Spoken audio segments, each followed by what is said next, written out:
60 లక్షల కోట్ల మంది ఉద్యోగులు రాత్రి పగలు పనిచేస్తున్నటువంటి ఒక పెద్ద సంస్థ ఏదైనా ఉందంటే మానవ శరీరం. గుప్పెడు లబ్ డబ్. ఈ లబ్ అనేసరికి రక్తాన్ని ఊపిరితిత్తుల దగ్గర పంపించి ఆక్సిజన్ కలెక్ట్ చేసుకొని, డబ్ అనేసరికి మొత్తం శరీరం అంతటికి సప్లై చేస్తుంది. వడలు, ఇడ్లీలు, పెసరట్లు, చికెన్లు, మటన్లు, బిర్యానీలు, చెత్త చెదారం వేస్తూ ఉంటే కడకడమని కన్వర్ట్స్ ఫుడ్ ఇంటూ బ్లడ్. ఆహారాన్ని రక్తంగా మార్చే ఫ్యాక్టరీ ప్రపంచంలో ఎక్కడా లేదు ఈ జానడు పొట్ట. మైండ్ ఈజ్ ఇన్విజిబుల్, ఇంటాంజిబుల్, కంటికి కనబడదు, ముట్టుకోవడానికి దొరకదు. ముఖ్యంగా పిల్లలు, youth, there is the treasure in the mobile, and there is stink in the mobile. It's a matter of choice.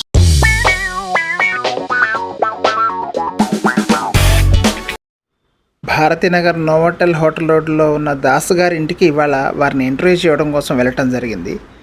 వారి ఇల్లంతా పచ్చటి చెట్లతో నిండిపోయి ఉంటుంది.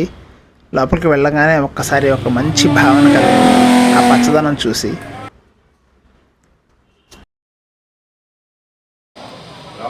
Sir, good morning sir. ఇది వారింటిలో నైరుతిలో ఉండే వారి office room. Rotary international sticker స్వాగతం చెప్తుంది. లోపలికి వెళ్ళిన వెంటనే ఒక క్షణం మనం లైబ్రరీలోకి వచ్చామా, ఆఫీస్ రూమ్లోకి వచ్చామా అనిపిస్తుంది. వందల కొద్ది పుస్తకాలు వీరి కలెక్షన్స్లో ఉన్నాయి. నేను ఒకసారి అడిగాను, సార్ ఇవన్నీ మీరు చదివారా అని. అన్ని పుస్తకాలు చదివాను బాబు అని చెప్పారు. ఈ రూమ్లో లైట్ గ్లేర్ ఎక్కువ ఉంది కదా అని వారి బాల్కనీలోకి మా సిట్టింగ్ మార్చడం జరిగింది. Hello viewers, welcome to my channel wellness around with Ramu. జ్ఞాన భాండాగారం అనబడే ఎంసీ దాస్ గారి ప్రసంగం. వీరు 10 నిమిషాలు వీరితో మాట్లాడితే ఎవరైనా సరే విద్యార్థి అయిపోవాల్సిందే. గత 25 సంవత్సరాలుగా వందల కొద్ది మీటింగ్స్లో, వారున్న మీటింగ్స్లో నేను అటెండ్ అవ్వడం జరిగింది. అవి చిన్న స్థాయి నుంచి అతిపెద్ద స్థాయి మీటింగ్స్ వరకు ఎక్కడికి వెళ్ళినా ఆ చీఫ్ గెస్ట్ లోకల్ నుంచి నేషనల్ లెవెల్ వరకు ఎవరు వచ్చినా సరే సభికులను చూస్తున్నప్పుడు ముందుగా దాస్ గారికి నమస్కారం చేసి కానీ వారు మాట్లాడటం నేను చూస్తూనే ఉన్నాను.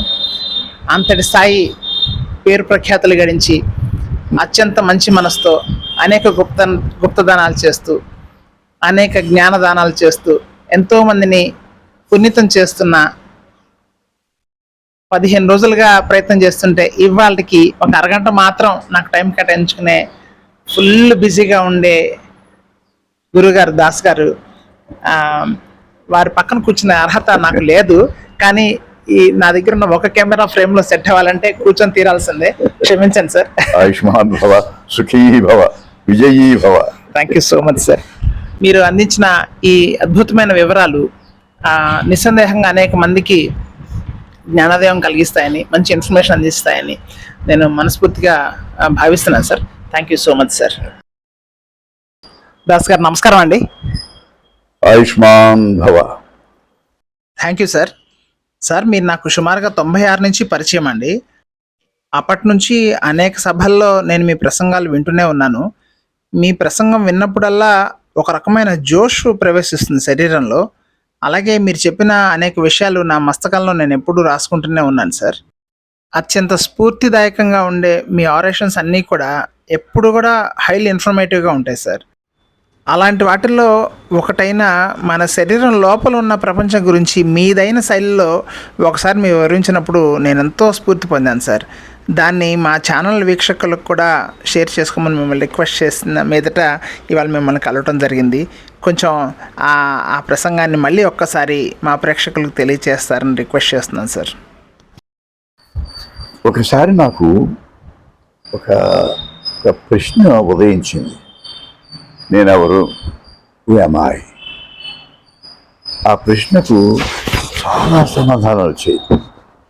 ఒకటి, ఒక డిఓబి నుంచి డిఓడి వరకు జీవించి ఉన్నటువంటి ఒక జీవి. ఎవరికైనా సరే ఈ 2 తేదీలే ఉంటాయి.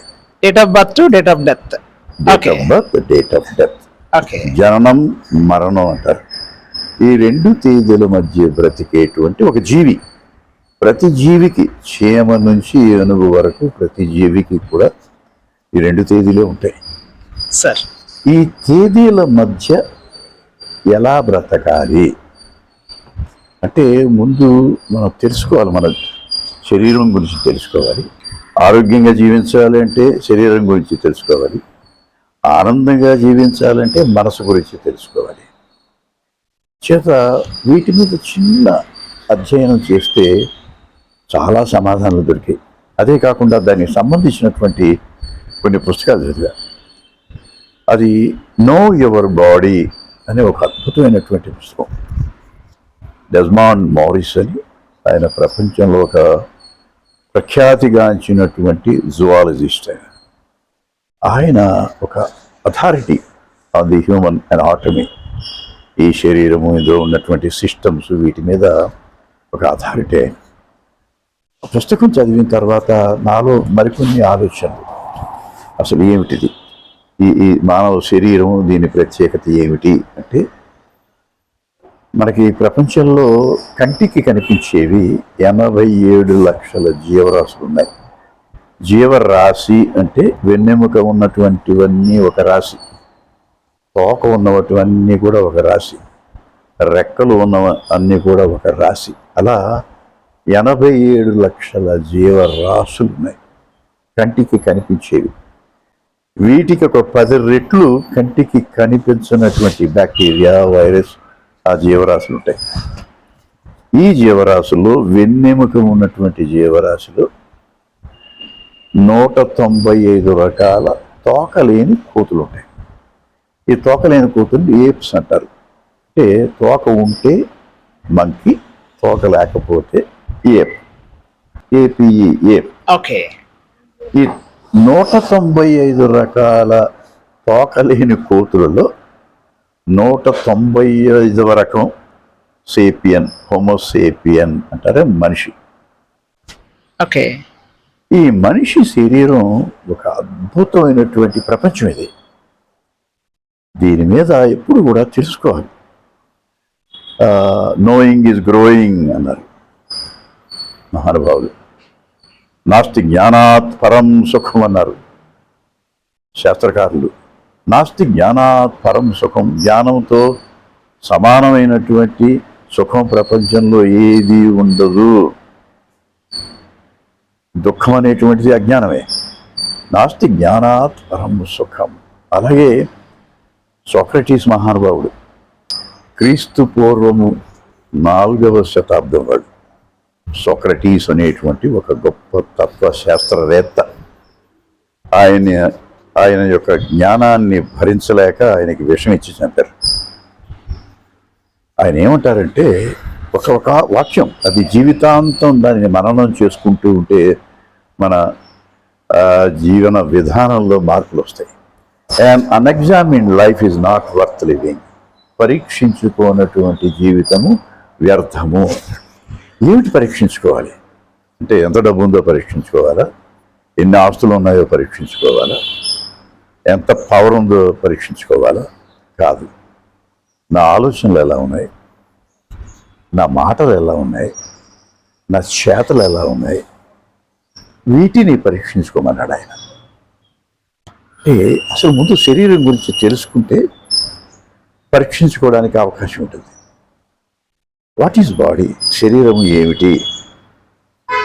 నేను వాణిజ్య శాస్త్ర అధ్యాపకుడిని కాబట్టి ఈ శరీరం the biggest company in the world, ఒక పెద్ద సంస్థ, ఒక పెద్ద కంపెనీ. అసలు కంపెనీతో పోల్చడం కూడా కష్టం. ఈ భూమి మీద ఇవాటికి ఒక 830-40 కోట్ల మంది జనాభా ఉన్నారని లేటెస్ట్ 2024 నాటికి ఒక 820 కోట్ల మంది జనాభా ఉన్నారని చెప్తున్నారు. ఇండియా ఏమో ఇవాళ the most populous country in the world. ప్రపంచంలోనే 145 కోట్ల మంది జనాభా ఉన్నటువంటి దేశం భారతదేశం. మన వెనకబడిపోయారు చైనా వారు 141 కోట్ల జనాభాతో. ఈ జనాభాలో ఒక వ్యక్తి, ఒక మనిషి, ఒక శరీరంలో ఎంతమంది ఉద్యోగులు ఉంటారు? 60 లక్షల కోట్ల మంది ఉద్యోగులు రాత్రి పగలు పనిచేస్తున్నటువంటి ఒక పెద్ద సంస్థ ఏదైనా ఉందంటే మానవ శరీరం. ఒక 60 లక్షల కోట్ల జీవకణాలు ఉంటాయి, సెల్స్. సార్ ప్రతి జీవకణానికి ఒక నిర్దిష్టమైన పని ఉంటుంది. సార్ ప్రతి జీవకణానికి పుట్టినరోజు ఉంటుంది, మరణించే తేదీ ఉంటుంది. ప్రతిరోజు 30,000 కోట్ల జీవకణాలు మన శరీరంలో మరణిస్తూ ఉంటాయి. మరొక 30,000 కోట్ల జీవకణాలు పుడుతూ ఉంటాయి. జననం మరణం అనేటువంటిది నిరంతరం మన శరీరంలో జరుగుతూనే ఉంటుంది. కంప్లీట్ డెత్ ఒకసారి. అది అలా కాకుండా అసలు మరణం అనేటువంటిది ప్రతిరోజు, ప్రతి నిమిషం, ప్రతి సెకండు మన శరీరంలో జరుగుతూ ఉంటుంది. జననం మరణం రెండు కూడా. అంటే ఈ 60 లక్షల కోట్లు, ప్లీజ్ రిమెంబర్, 60 ట్రిలియన్. ట్రిలియన్ అంటే లక్షల కోట్లు. 60 లక్షల కోట్ల జీవకణాలు. ప్రతి జీవకణానికి ఒక నిర్దిష్టమైన పని. ఒక పుట్టిన తేదీ, ఒక చనిపోయే తేదీ. అంటే మెదడులో ఉన్న జీవకణాలు వాటి పని అవే చేస్తాయి. కంట్లో ఉన్న జీవకణాలు వాటి పని అవే చేస్తాయి. ముక్కులో ఉన్న జీవకణాలు వాటి పని అవే చేస్తాయి. అంతేగాని లెక్చరర్ ఉద్యోగం చేస్తూ ఫైనాన్స్ కంపెనీలు పెట్టవు. ఒక ఆఫీసులో పనిచేస్తూ లారీ బిజినెస్లు ఉండవు. వాటికి కంట్లో ఉన్నటువంటి జీవకణాలు, రెప్పలో ఉన్నటువంటి జీవకణాలు వేరు. మళ్ళీ సార్ వాటి రెప్పలో ఉన్న జీవకణాలు వాటి పని అవే చేస్తాయి. కంట్లో ఉన్నటువంటి జీవకణాలు వాటి పని అవే చేస్తాయి. అదే మీరు అలాగా ఆ వ్యాపారంలో ఉన్నారు, దాని మీద రీసెర్చ్ కూడా చేశారు కాబట్టి సార్ కంట్లో ఉన్న జీవకణాలు రెప్పలో ఉన్నటువంటి జీవకణాలు పని చేసేవి అనుకోండి, కళ్ళు మూసుకుపోతాయి. సార్ అంతే కదా సార్. చేత అలాగే గుడ్డలో ఉన్నటువంటి జీవకణాలు, కిడ్నీలో ఉన్నటువంటి జీవకణాలు, మనం వీటిని న్యూరాన్స్ అంటాం. అక్కడ ఉంటే కిడ్నీలో ఉంటే నెఫ్రాన్స్ అంటాం వాటిని. అలాగే జీవకణాలు వాటి పని అవే చేస్తూ ఉంటాయి నిరంతరం. మరి శరీరం గొప్పతనం ఏమిటి? The best managed organisation in the world. అంటే ఇంత అద్భుతమైనటువంటి కోఆర్డినేషన్ కానీ, ఇంత అద్భుతమైనటువంటి ఆ కోఆపరేషన్ కానీ, ఒక సెల్కి మధ్యలో అరచేతిలో ఉన్న జీవకణాలు ఒక రకమైన పని చేస్తాయి, పైన ఉన్నటువంటి జీవకణాలు ఇంకో రకమైన పని చేస్తాయి. పొరపాటున అరచేతిలో ఉన్నటువంటి జీవకణాలు వీటి పని చేస్తే అవి నలబడిపోతుంది మొత్తం. ఒక పర్ఫెక్ట్. అంటే ఇంత అద్భుతమైనటువంటి ఏ ఆర్టిఫిషియల్ ఇంటెలిజెన్స్ కానీ ఏది కూడా పనిచేయదు ఏముంది. ఎందుకంటే ఆర్టిఫిషియల్ ఇంటెలిజెన్స్ కూడా మన బ్రెయిన్లో ఉన్నటువంటి ఒక చిన్న తొనక. అది అవునా సార్? ఒక తొనక, చిన్న తొనక, చిన్న ముక్క సార్. ఒకసారి అసలు మన శరీరంలో ఉన్నటువంటి ఈ పార్ట్స్, వాటి ఫంక్షనింగ్ తెలుసుకుంటే నిజంగా ఆ పుస్తకం చదివిన తర్వాత నాకు ఒక కనువిప్పు కలిగింది. నా లైఫ్ స్టైల్ కూడా చేంజ్ అయింది, జీవన విధానం కూడా మారింది సార్. చాలా వరకు. రోటరీ ఒక విధంగా నా జీవన విధానాన్ని మారిస్తే, నా అధ్యాపక వృత్తి ఇంకో రకంగా మారిస్తే, ఈ పుస్తకం నా మీద చాలా ప్రభావాన్ని కలిగించింది సార్. ఎందుకంటే సైంటిఫిక్ అప్రోచ్. ఇదేదో కథలు కావు ఇవి.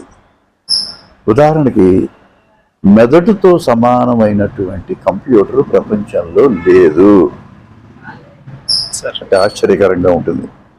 అదేమిటి సార్? మోస్ట్ పవర్ఫుల్ కదా కంప్యూటర్.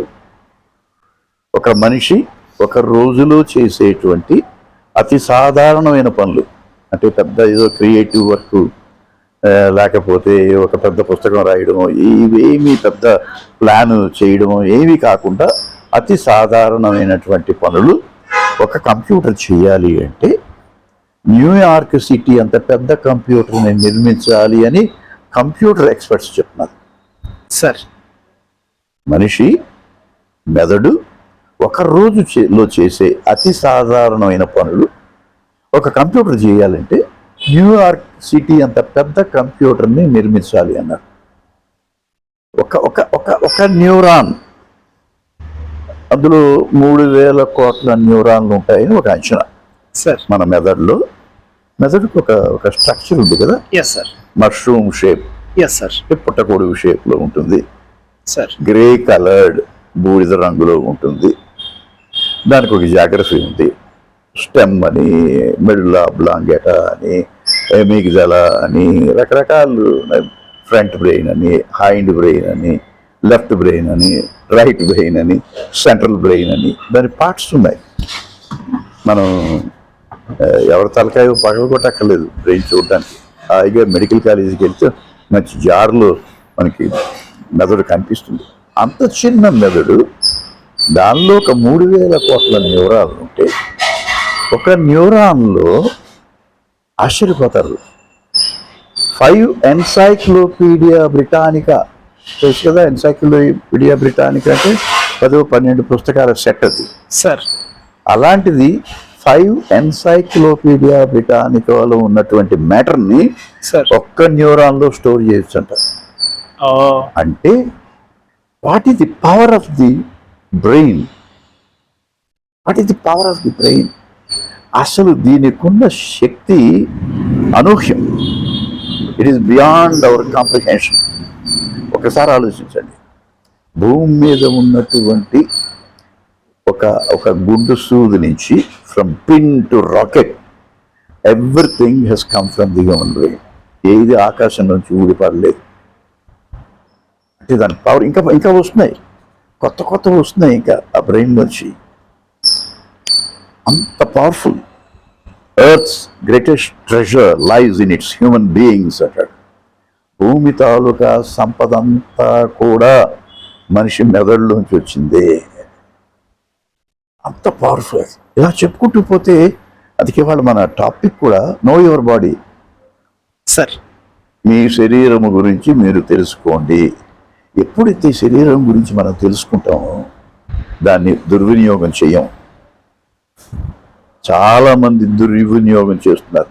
మెదడును పాడు చేస్తున్నారు, కంటిని పాడు చేస్తున్నారు, ముక్కు పాడు చేసుకుంటారు, నోరు పాడు చేసుకుంటారు, చేతులు పాడు చేసుకుంటారు. ప్రతి అవయవాన్ని కూడా, వైటల్స్ని పాడు చేసుకుంటారు, జ్ఞానేంద్రియాలను కూడా పాడు చేసుకుంటున్నారు. తెలుసుకుంటే పాడు చేయను. ఇప్పుడు నాకు రాయి దొరికింది, అది మామూలు రాయి అంటే మా అయితే గుండ్రంగా తీసుకొచ్చి పేపర్ వెయిట్ కింద వాడుకుంటాను. అదే వజ్రం అని తెలిసిందనుకోండి, అది వజ్రం అని తెలిస్తే ఏం చేస్తాను? చాలా జాగ్రత్త పడతాం కదా. మామూలు జాగ్రత్త కాదు కదా సార్. మామూలు జాగ్రత్త కాదు. దాన్ని ఒక మంచి ముఖమల్ క్లాత్లో చుట్టి, వీలైతే ఖరీదైనటువంటి లాకర్ తీసుకుని దానిలో జాగ్రత్తగా పెట్టి, మళ్ళీ అప్పుడప్పుడు 15 రోజులకు ఒకసారి వెళ్ళి లాకర్లో ఉందా అని చూసుకుంటూ వస్తాం. అంత జాగ్రత్తగా చూసుకుంటాం. అది అమూల్యమైనది అని తెలిసినప్పుడు, అది అమూల్యమైనది అని తెలిసినప్పుడు. అలాగే శరీరం అంతకన్నా అమూల్యమైనటువంటిది. ఎందుకంటే మళ్ళీ దొరకదు ఇది. సార్. ఇద్దరు జన్మ ఉందో లేదో తెలియదు మనకి, ముందు జన్మ ఉంటుందో లేదో తెలియదు మనకి. ఉన్న జన్మ ఇది, ఖచ్చితంగా కనిపిస్తున్నటువంటిది, తెలిసినటువంటిది ఈ జన్మ.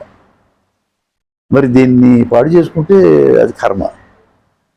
చేత తెలుసుకుంటే పాడు చేయం. అలాగే కర్మ ఉంది. అసలు దాని శక్తి, the greatest calculator in the world is the human eye. Eye ఎప్పుడు కూడా అది రికగ్నైజ్ చేయదు, డేటా ఇస్తుంది కలెక్ట్ చేసి. It is the brain that identifies. Sir. ఏదైనా గుర్తుపట్టాలంటే, రాము అని నేను గుర్తుపట్టాలంటే నా కన్ను ఏం చేస్తుంది, మొత్తం షేప్ అంతా కడకడ షేప్ అంతా బ్రెయిన్కి ఇస్తుంది. బ్రెయిన్ చూసి వెంటనే రాము అంటే. అదే లీలాప్రసాద్ అంటే మళ్ళీ టకమని ఇస్తుంది. అంటే ఎంత స్పీడ్గా ఇస్తుంది, ఎంత ఫాస్ట్గా డేటాను ఫీడ్ చేస్తుంది బ్రెయిన్కి. బ్రెయిన్ ఇమీడియట్గా దాన్ని రికగ్నైజ్ చేస్తుంది. ఇది కెమెరా అని తెలుసుకోవడానికి టకటక ఇస్తుంది బ్రెయిన్. ఆ క్యాల్కులేషన్స్ అన్ని ఇస్తుంది, బ్రెయిన్ పికప్ చేస్తుంది. Yes, it recognises. అసలు కెమెరా ఇంత అంటే స్టోర్ చేసి ఉంది ఆల్రెడీ కెమెరా నా బ్రెయిన్లో, లేకపోతే గుర్తుపట్టదు. అదే అసలు ఎప్పుడు కెమెరాతో ఉన్న వ్యక్తికి చూపించారనుకోండి తెలీదు. బ్రెయిన్ పాపం ఐ ఇస్తూనే ఉంటుంది, క్యాల్కులేషన్స్ ఇస్తూ ఉంటుంది, కానీ he cannot identify, he cannot recognize because it is not stored in the brain. What is not stored in the brain is not recognized. Fundamental principal. అందుకే చదవాలి, వినాలి, చూడాలి, ఇవన్నీ కూడా ఇన్పుట్స్. ఇవి మీరు చూసింది స్టోర్ అయి ఉంటుంది, మీరు విన్నది స్టోర్ అయి ఉంటుంది, మీరు వాసన చూసింది స్టోర్ అయి ఉంటుంది, మీరు రుచి చూసింది స్టోర్ అయి ఉంటుంది. పులుపు అని ఎలా చెప్తారు అంటే ఆల్రెడీ స్టోర్డ్, ఇది పులుపు అని. చేదు అని ఎలా చెప్తారు? It's already stored in the brain. ఇక పాట ఒక గుండెకాయ ఉంది, గుప్పెడు ఉంటుంది. ఇది ఈ గుప్పెడు గుండెకాయ కరెక్ట్గా మనం చెయ్యిలో ముడిస్తే అది the shape of the size of the heart. ఈ గుప్పెడు లబ్ డబ్. ఈ లబ్ అనేసరికి రక్తాన్ని ఊపిరితిత్తుల దగ్గర పంపించి ఆక్సిజన్ కలెక్ట్ చేసుకొని డబ్ అనేసరికి మొత్తం శరీరం అంతటికి సప్లై చేస్తుంది. సార్ ఏ జీవకణానికి రక్తం అందకపోతే ఆ జీవకణం చచ్చిపోతుంది. సార్ ఏ పార్ట్కి ఈ చిటికిన వేలికి రక్తం సరఫరా లేదనుకోండి, దిస్ ఇస్ డెడ్, ఇది పనిచేయదు, ఇంకా ఇట్ ఇస్ డెడ్. సార్ ఈ కాళ్ళకి సరఫరా లేదనుకోండి, కాళ్ళు పనిచేయదు. సింపుల్ గా మనం కాసేపు కదలకుండా కూర్చుంటే కాళ్ళు తిమ్మిరెక్కినట్లు. అంటే సప్లై ఎక్కడ అడ్డం పడింది అది. సార్ సో అసలు ఆ కోఆర్డినేషన్ అది. ఇది లబ్ అనేసరికి ఏమో హార్ట్ దగ్గరికి వెళ్ళి లంగ్స్ దగ్గరికి వెళ్ళి ఆక్సిజన్ కలెక్ట్ చేసేసుకొని మొత్తం శరీరం అంతటికి సప్లై చేస్తాం. అసలు ప్రపంచంలో ఇలాంటి మోటార్స్ పంప్ సెట్ ఎక్కడైనా ఉంటుందంటే ఉండదు. There is no pump set which is equal to the heart, human heart. Lungs దగ్గర రండి, లంగ్స్ సోహం సోహం, ఇది శృతి లంగ్స్కి. సార్ ఊపిరి పీల్చేసరికి మామూలు గాలి వెళ్తుంది, వెళ్తే దాన్ని టక్ టక్ టక్ ఆక్సిజన్ అంతా తీసేసుకొని కార్బన్ డైఆక్సైడ్ మిగతా వాయిస్ అన్నింటి బయటికి పంపించేస్తుంది. ఆ స్ప్లిట్ సెకండ్స్ లో. సెకండ్సా? Split seconds, milliseconds. Sir ఒక సెకండ్లో 1000 వంతు మిల్లీ సెకండ్స్ అనేసరికి ఆక్సిజన్ తీసేసుకొని కార్బన్ డైఆక్సైడ్ ఇతర వాయువులు పనికిరానివన్నిటిని కూడా బయటకు పంపించేస్తూ ఉంటుంది. చేసి ఏం చేస్తుంది? ఈ ఆక్సిజన్ ఏమో ఎల్ఏడి అని ఒకటి ఉంటుంది, లెఫ్ట్ యాంటీరియర్ డిసెండింగ్ వెసల్ అని, దాని ద్వారా హార్ట్కి సప్లై చేస్తుంది. ఎందుకంటే హార్ట్కి ఆక్సిజన్ అందకపోతే హార్ట్ అయిపోతుంది. సార్ అది మళ్ళీ ఈ ఆక్సిజన్ కొంతేమో బ్రెయిన్కి వెళ్తుంది, బ్రెయిన్కి వెళ్ళకపోతే బ్రెయిన్ ఆగిపోతుంది, కిడ్నీకి వెళ్ళకపోతే ఆక్సిజన్ కిడ్నీ ఆగిపోతుంది, లివర్కి ఆక్సిజన్ వెళ్ళకపోతే లివర్ ఆగిపోతుంది, పొట్టకి సప్లై చేయకపోతే డైజెషన్ సిస్టమ్ ఉండదు. సార్ అంటే ఒక్కొక్కసారి తలుచుకుంటే ఏమిటి అసలు ఇది? How lucky we are. అది ప్రకృతి అంటారో లేకపోతే దేవుడు అంటారో ఏమంటారో నాకు అర్థం కాదు. నాస్తికులు అయితే ఏదో నేచర్ అనొచ్చు, నేచర్ కూడా ఈజ్ అ పార్ట్ ఆఫ్ ఆస్తికులం అయితే దేవుడి తాలూకే అనుకుంటాం. సరే, ఆస్తికుడైనా నాస్తికుడైనా సరే ఒక శక్తి ఏదో ఉందని నన్ను నమ్మాలి ఎవరైనా సరే. సో అలాగే స్టమక్ తీసుకోండి, ఒకసారి దాని గురించి ఆలోచించండి. ఏమిటి వడలు, ఇడ్లీలు, పెసరట్లు, చికెన్లు, మటన్లు, బిర్యానీలు, చెత్త చెదారం వేస్తూ ఉంటే కడకడమని కన్వర్ట్స్ ఫుడ్ ఇంటూ బ్లడ్. ఆహారాన్ని రక్తంగా మార్చే ఫ్యాక్టరీ ప్రపంచంలో ఎక్కడా లేదు. ఈ జానడు పొట్ట సార్, ఈ జానడు పొట్ట. ఇంకొక పాట ఉంది కిడ్నీ. అలా చెప్పుకుంటూ పడుతుంటే each and every organ is a mystery. ప్రతి అవయవం కూడా, లోపల ఉన్నటువంటి అవయవాలు, బయట ఉన్నటువంటి అవయవాలు మిస్టరీస్. ఈ చేతులు అద్భుతమైన పెయింటింగ్స్ తయారు చేస్తాయి, అద్భుతమైన శిల్పాలు తయారు చేస్తాయి, అద్భుతమైన యంత్రాలు తయారు చేస్తాయి, ఎన్ని రకరకాలైనటువంటి తయారు చేస్తాయి. ఈ కాళ్ళు ఎన్ని ప్రదేశాలకు వెళ్తాయి, కొత్త ప్రదేశాలు కనిపెడతాయి, ఇండియాని కనిపెట్టాయి, అమెరికాని కనిపెట్టాయి, ఆఫ్రికాని కనిపెట్టాయి ఈ కాళ్ళే. అంటే each organ has its own power. ఆ శక్తి అది అమోఘము, అద్వితీయము, అనూహ్యం. ప్రతి తాలూకా అంటే దాన్ని ఉపయోగించే కొంతమంది కాళ్ళు ఎక్కడికి తీసుకెళ్తారో మీకు తెలుసు, చేతులతో ఏం చేస్తారో తెలుసు, కళ్ళుతో ఏం చూస్తారో ఆ మొబైల్ పట్టుకొని అందులో ప్రపంచంలో జ్ఞానం అంతా ఉంది. అది అక్కర్లేదు మనకి. ప్రపంచంలో దరిద్రం అంతా ఉంటుంది, అది ఎక్కువ చూస్తూ ఉంటారు. ముఖ్యంగా పిల్లలు, youth. there is the treasure in the mobile, and there is stink in the mobile. It's a matter of choice. ఏది కోరుకుంటావు నువ్వు? స్టింక్ కోరుకుంటా. God bless you. లేదు నీకు ఏ వేదంలో శ్లోకం కావాలన్నా దొరుకుతుంది, ఏ ఉపనిషత్తులో శ్లోకం కావాలన్నా దొరుకుతుంది, ఇంగ్లీషు ఏ ఆతర తాలూకా పద్యం కావాలన్నా దొరుకుతుంది, సంస్కృతంలో ఏది కావాలన్నా దొరుకుతుంది, ఉర్దూలో ఏది కావాలన్నా దొరుకుతుంది, హిందీలో ఏది కావాలన్నా దొరుకుతుంది. జ్ఞాన భాండాగారం అది. Entire knowledge is there. అక్కడ ఒక తల్లి ఉంది, గూగుల్ తల్లి. ఆవిడని అడిగితే ఏదన్నా ఇస్తూ ఉంటుంది. సార్ మరి అది ఉపయోగించడం లేదు. ఏమడుగుతున్నారు దాన్ని? చెత్త అంటారు. చెత్తకి ఇస్తుంది. మామూలుగా చెత్తలో the worst stink it gives. So life is a matter of choice. ఈ శరీరంలో ఉన్నటువంటి అద్భుతమైనటువంటి ఈ భాగాలు, వీటిని కానీ ఉపయోగించగలిగితే మనిషి మామూలు కాదు, మనిషి దేవుడైపోతాడు. ఏం లేదు, అసలు వీటిని ఉపయోగించాలి. అయితే ఈ శరీరంలో లేనిది కానీ శరీరంలో యొక్క భాగమే, కంటికి కనబడనటువంటిది ఒకటి ఉంది.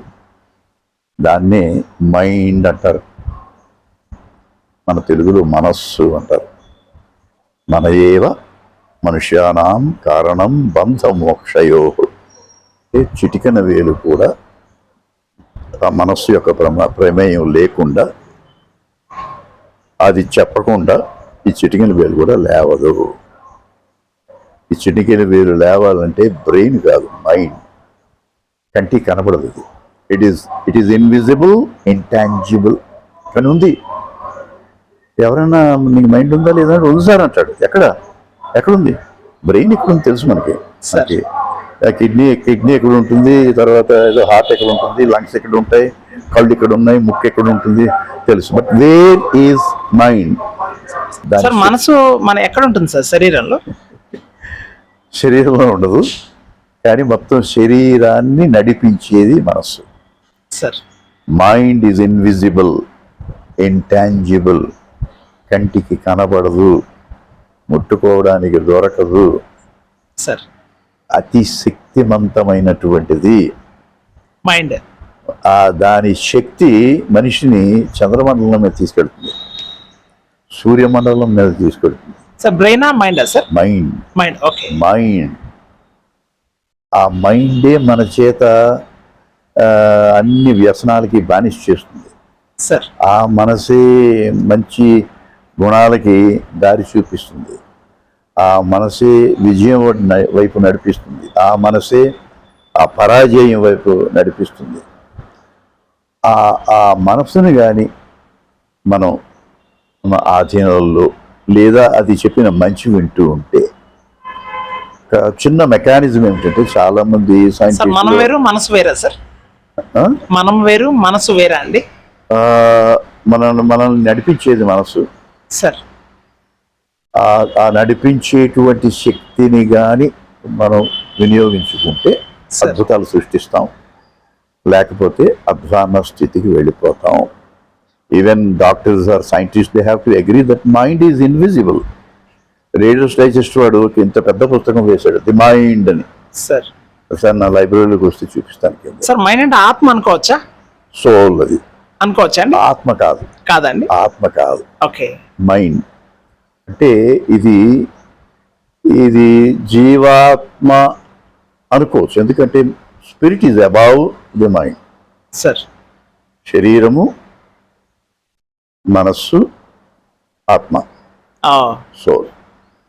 ఈ సోల్ అనేటువంటిది లేదని ఉందని చాలా దీని మీద కాంట్రవర్సీస్ ఉన్నాయి. కానీ ఒక అద్భుతమైనటువంటి English poet H.W. లాంగ్ఫెలో, henry Wordsworth లాంగ్ఫెలో అని సార్ ఆయన అంటాడు, మైండ్ లేకపోవడం ఏంటి, నిద్రపోతున్నావా నువ్వేమన్నా? Tell me not in mournful numbers, life is but an empty dream, for the soul is dead that slumbers and things are not what they seem. అంటే ఈ జీవితం అంతా ఇదంతా చేత ఎలా ఉంటుంది పోతుంది కాదు. For the soul is dead that slumbers.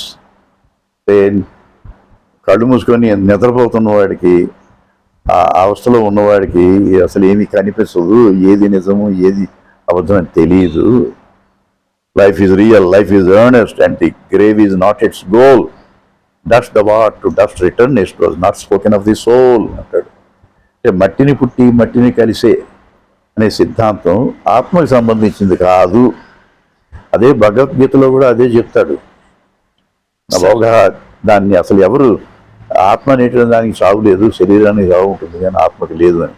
సరే, ఇది వేదాంతం అంటే వాళ్ళు ఒక రకమైనటువంటి జుకుప్స బయలుదేరింది ప్రజల్లో. వేదాంతం ప్రాక్టికల్ సైన్స్, అదే sir. Practical science, living is science, but practical science ఈ డెప్త్. ఎవరన్నా చావు అంటే ఎందుకు కాదు, వేదాంతం సార్, వేదాంతం కాదు అది. That is real life. So ఒక్కసారి ఏదైనా సరే, మనం చదువుతున్నటువంటి లేదా నీ వృత్తిని నువ్వు తెలుసుకుంటే బాగా చేయగలుగుతావు, దానిలో ప్రావీణ్యత వస్తుంది నీకు. నువ్వు చేస్తున్నటువంటి పనిని నువ్వు తెలుసుకుంటే దానిలో ప్రావీణ్యత వస్తుంది. So knowing is growing. తెలుసుకోవడమే, దానికి ఏజ్ లేదు. ఏ వయసులో అన్నా సరే ఇంకా ఇంకా తెలుసుకోవచ్చు. ఆఖరి శ్వాస వరకు కూడా ఇంకా నేర్చుకోవచ్చు, ఇంకా చెప్పవచ్చు, జ్ఞానం పెంచుకోవచ్చు, జ్ఞానాన్ని పంచుకోవచ్చు. నా జీవిత ధ్యేయం కూడా అదే. నా జీవిత ధ్యేయం ఏమిటంటే పాఠం చెబుతూనో లేదా ఒక మంచి పాఠం వింటూనో ఆఖరి శ్వాస విడవాలని నా కోరిక. ఎప్పుడు నేర్చుకోవాలి అనే దానికి తార్కాణం మీరు రీసెంట్లీ లా పూర్తి చేయటం సార్. పిహెచ్డి చేసి డాక్టరేట్ వచ్చిన తర్వాత కూడా ఈ వయసులో మీరు 80 ఏళ్ల వయసులో లా జాయిన్ అయ్యి సక్సెస్ఫుల్గా మీరు in first class with distinction. Yes sir, అది నిస్సందేహంగా స్ఫూర్తిదాయకమైన విషయం అండి. 83 ఏళ్ల వయసులో ఈ మధ్య డిస్టింక్షన్లో లా పాస్ అయిన దాస్ గారి గురించి మీకు కొన్ని వివరాలు తెలియజేస్తాను. ఎంసీ దాస్గా పిలువబడే మందా చిరంజీవి దాస్ గారు శ్రీకాకుళం జిల్లాలో ఉన్న అరసవెల్లిలో జన్మించారు. 1966లో ఆంధ్ర యూనివర్సిటీలో మాస్టర్స్ డిగ్రీ పూర్తి చేసిన దాస్ గారు అదే యూనివర్సిటీ నుంచి తర్వాత పిహెచ్డి కూడా పూర్తి చేశారు. 1970లో విజయవాడ ఆంధ్ర లయోలా కాలేజీలో కామర్స్ లెక్చరర్గా జాయిన్ అయిన వీరు 2002లో అదే డిపార్ట్మెంట్ హెడ్గా రిటైర్ అయ్యారు. అంతేకాకుండా Acharya Nagarjuna university, Krishna university, KL university, SRK engineering college లాంటి అనేక సంస్థలకి వీరు విజిటింగ్ ప్రొఫెసర్ కూడా. అనేక పబ్లిక్ అండ్ ప్రైవేట్ సెక్టర్ ఆర్గనైజేషన్స్లో వీరు మేనేజ్మెంట్ కన్సల్టెంట్ మరియు హెచ్ఆర్డి ట్రైనర్. వీరు police department, revenue department, transport department, APSRTC, AP Genco, అనేక బ్యాంక్స్, బోల్డ్ కాలేజెస్, అనేక స్కూల్స్లో టీచర్స్కి, అలాగే అనేక పబ్లిక్ అండ్ ప్రైవేట్ సెక్టార్ల ఆర్గనైజేషన్స్కి వీరు హెచ్ఆర్డి ట్రైనర్గా ట్రైనింగ్ ఇచ్చారు. 2005-2006 సంవత్సరానికి వీరు రోటరీ గవర్నర్గా కూడా వర్క్ చేశారు. వీరు ఫ్రీలాన్స్ జర్నలిస్ట్ కూడా. అనేక ఆర్టికల్స్ వీరివి Andhra Prabha, Indian Express, Hindu, Times of India, Hans India, Sakshi లాంటి అనేక పత్రికల్లో ప్రింట్ అవటం జరిగింది. మంచి కళాకారులు, స్టేజ్ ఆర్టిస్ట్ అయిన దాస్ గారు కృష్ణా జిల్లాను అలాగే ఆంధ్రప్రదేశ్లో ఉన్న అనేక కల్చరల్ క్లబ్స్లో మెంబరు అండ్ వీరు కొన్ని సినిమాల్లో కూడా నటించడం జరిగింది. లెక్కకు మిక్కిలిగా అనేక కేంద్ర మరియు రాష్ట్ర అవార్డులు అందుకున్న వీరు ఆల్ ఇండియా రేడియోలో టాప్ గ్రేడ్ ఆర్టిస్ట్ కూడా. సినీ నటుడు జగ్గయ్య గారి తర్వాత అంతటి అద్భుతమైన వాచకం కలిగిన బహుకొద్ది వ్యక్తుల్లో దాస్ గారు ఒకళ్ళు. క్లుప్తంగా దాస్ గారి గురించిన వివరాలు ఇవి. So I derive a lot of pleasure from teaching and also learning. Sir, ఎందుకంటే నేర్చుకోకపోతే చెప్పలేము. Yes sir, absolutely sir. Overhead tank నింపకపోతే ట్యాప్ ఇప్పితే గాలి వస్తుంది, గ్యాస్ అంటారు, చూస్తాను గాలి వస్తుంది. అలా కాకుండా నిరంతరం ఓవర్ హెడ్ ట్యాంక్ నింపుకుంటూ ఉండాలి. అయితే జ్ఞానం తరిగిపోదు, పంచుతున్న కొద్దీ పెరుగుతూ ఉంటుంది. అది the more you give the more you get. ఇంత జ్ఞానాన్ని నిక్షిప్తం చేసే ఆ న్యూరాన్స్ అది నిండిపోయి ఇంకా జ్ఞానం వెళ్ళకుండా ఉండే ఛాన్స్ ఉంటుందండి బ్రెయిన్లోకి. అంటే ఒక్కొక్కసారి ఈ మెంటల్ డిరేంజ్మెంట్ అని వస్తుంది. అంటే చాలా విచిత్రం ఏమిటంటే ఇప్పుడు మనకి కొంతమంది బై బర్త్ దీంతో పుడతారు, మెంటల్ దీంతో పుడతారు కదా సార్. అసలు బ్రెయిన్ స్ట్రక్చర్లో పెద్ద తేడా ఉండదు సార్. ఏదో వంకర తిరిగిపోయి ఏముండదు, మామూలు నార్మల్ బ్రెయిన్ లాగా ఉంటుంది. కానీ ఒకటి రెండు న్యూరాన్స్ కానీ అవి గాడి తప్పితే సార్, డిరేంజ్ అయితే అది అరేంజ్మెంట్లో కానీ డిరేంజ్ అవ్వడం పక్కకు వస్తే సార్ మొత్తం ఫ్యాకల్టీస్ అని మారిపోతాయి. చిన్న ఉదాహరణ, పెద్ద వైట్ వాల్ సార్ ఒక్క ఇటుక బయటకు వస్తే, వండర్ఫుల్ ఎగ్జాంపుల్ సార్. ఒక్క ఇటుకే సార్, వాడు బ్రహ్మాండమైనటువంటి గోడ, దాని నుంచి ఒక్క ఇటుక బయటకు వచ్చేస్తుంది. బ్రెయిన్లో అలాగే ఒక్క సెల్, ఒక న్యూరాన్ డిరేంజ్ అయితే సార్ ఫ్యాకల్టీస్ మారిపోతాయి. ఇట్స్ అసలు దీన్ని సృష్టి అంటారో లేకపోతే వండర్ అంటారో కానీ ప్రతిదీ కూడా each organ itself is a wonder. Wonder దాని. So brain is very powerful provided it is trained. Sir. Untrained brain is useless and dangerous. Sir. పడుతూ కూడా నేర్చుకోవాలి సార్. కంటిని శుభ్రపరచుకుని నేర్చుకోవాలి, స్నానం చేయడం నేర్చుకోవాలి, నడక నేర్చుకోవాలి, మాట నేర్చుకోవాలి. అంటే ఒకసారి శరీరం గురించి తెలుసుకుంటే దాన్ని మనం దుర్వినియోగం చెయ్యము, పాడు చెయ్యము, దాన్ని వినియోగిస్తాము. చాలా సంతోషం దాస్ గారు, మీరు అమూల్యమైన అనేక విషయాలు మా ప్రేక్షకులకి తెలియజేశారు. చాలా చాలా సంతోషం sir. Thank you sir. Ayushman భవ, సుఖీ భవ, విజయీ భవ. Thank you so much sir.